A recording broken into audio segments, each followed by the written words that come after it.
Hey, all right, let's go on just a little bit further if we can. Take a few minutes here before the noon hour. It says here in Parshas Terumah, number 2, Lakute Sikos, volume 31, page 142. This adapted from a Sikha delivered on Shabbos Parshas Terumah 5747, which was the year 1987. We're on page 396. I'm going to skip the introduction. Let's hop right in. Trees with a message, the origin of the wood for the sanctuary. This is a great Sikha, by the way. Thank you, Sikhas in English, for the book. Learning always in honor of my brother, Theodore Jason Ben Homer Doler and Richard Allen Ben Richard Allen. Number 1, it says here, among the materials that God commanded the Jews to bring for the building of the sanctuary was cedar wood. This is in the book of Exodus, 25th chapter, 5th verse. It's saying there's a difficulty in translating this word, this term shittim, used in this verse. The common translation of shittim is these acacia trees, is what we're talking about. However, Rashi, the Midrashim, which his commentary is based here, and other sources interpret the term as referring to al-razim, translated as cedars. Acacia and cedar are two different types. See, however, Rosh Hashanah 23a, which citing Yeshayahu 41:19, quoted in footnote 8, which we'll get to, states there are 10 types of this species of the Arazim, and mentions the Shita and the Erez as 2 of the 10 species, however. So thus it appears that Erez has 2 meanings, a general category of trees, including both acacia and cedar, and a specific species within this category, cedars. For the sake of consistency in the main text here, we have uniformly translated both the terms Shita and Erez as cedars. So as we're going through the English here, so Rashi comments and the Rashi to Shmos 26:15, which reiterates the fundamental points of this interpretation, albeit with some differences in the end of section 5. When we get there, this is not the place where we're talking about that at this time. So in the Rashi, it says, and from where did they get this wood in the desert? Rabbi Tankuma and Midrash Tankuma Parshas Terumah, section 9, also Bereshis Rabbah 94:4, explained that our father Yaakov foresaw with the Holy Spirit that the Israelites were destined to build a sanctuary in the desert. He therefore brought cedar trees to Egypt and planted them there. He commanded his sons, who conveyed this command to the children and latter descendants, to take them along when they left Egypt. It says here, clarification is necessary. Rabbi Tankuma's interpretation appears to be agadic in nature, without having a source in the simple, straightforward interpretation of Scripture, since Rashi composed his commentary to present the straightforward interpretation of Rashi's words in his commentary to Bereshis. The book of Genesis 3:8 and 24, it is necessary to understand why he felt compelled to offer this interpretation rather than a much more direct one that the Jews purchased on Jewish traveling merchants, which is a great answer, according to Yom B, which states that traveling merchants sold the Jews certain items during their journey through the desert. The question in the main text was raised by the author of Tori Zahav in his commentary on Divrei David, to Rashi, Shmos, and others, or Ibn Ezra.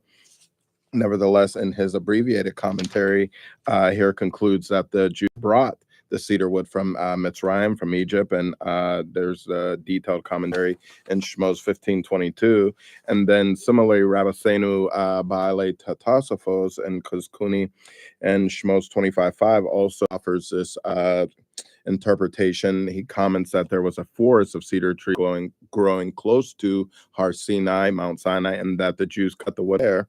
It says some commentaries, I guess Devek Tov, Sivei Chachamim, cite the verse in Yeshayahu 41:19, I will give in the desert cedars, acacia trees, as an indication that only in the ultimate future will such trees grow in the desert, but in the present era, such trees do not grow there. Moreover, it is a natural and logically understood phenomenon that cedar trees do not grow in the desert, according to Be'er Yitzchak Rashi Shmos 25:5. However, even if cedar trees did not grow there, it is possible to say that the Jews purchased such wood from non-Jewish traveling merchants, and moreover, not that far from settled land, including places where trees do grow.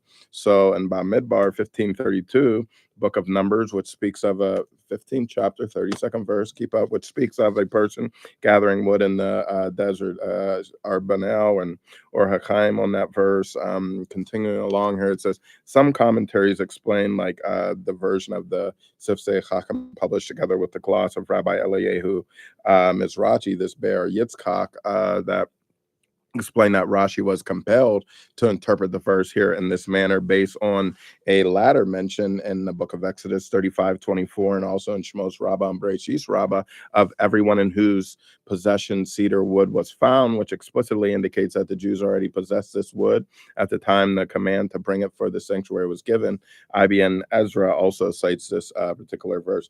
Now, of the Exodus 25th chapter, 5th verse, the question IBN Ezra raised concerning the use of this verse as a proof test is answered by the super commentaries to Rashi, and we go on further with that. However, since Rashi does not mention this latter verse, it is extremely difficult to say that this is what compelled him to offer the above interpretation. It is very forced to say that Rashi relies on this latter verse. Moreover, from that verse, an opposite inference could be made. It could be said that the phrase "in whose possession cedar wood was found" indicates that the wood was not prepared for any specific purpose, but was merely coincidentally found in their possession. Interestingly enough, huh?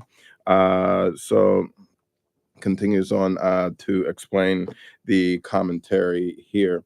Now, as we were talking about in this Rashi to Shmos 26:15, Exodus, Rashi reiterates the point he makes in his commentary.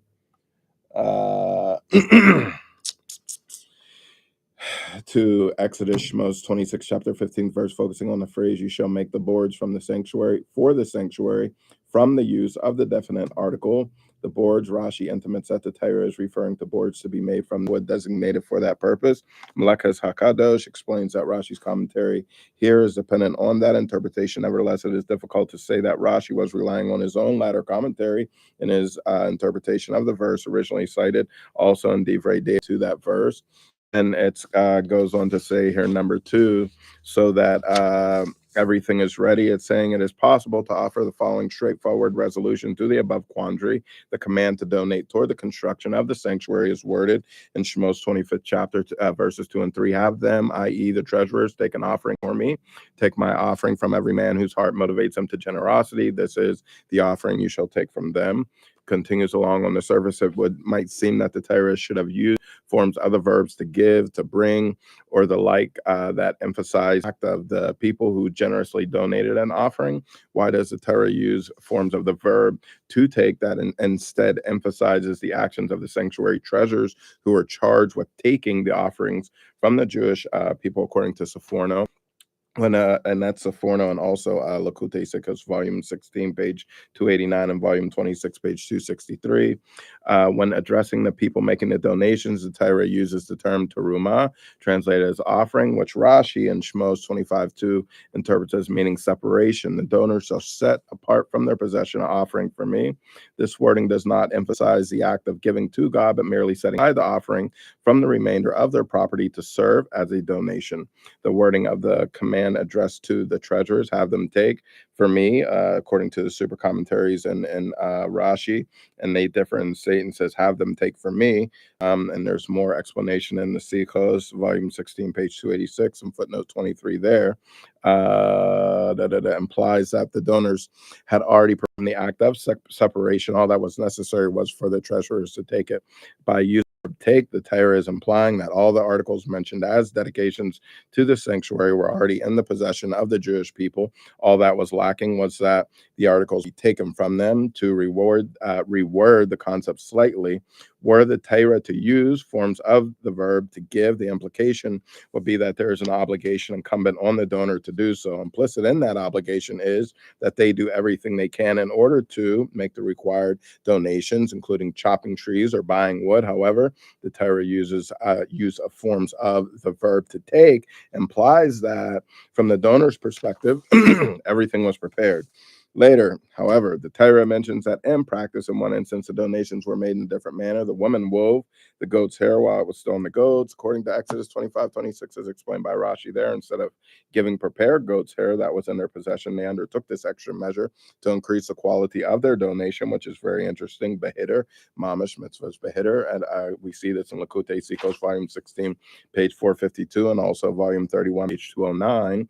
All that needed to be done was for the treasurers to take something the donors already possess, according to Lakute Sikos, volume 31, page 206, which offers a different approach. And the Midrash speaks on this, page 208.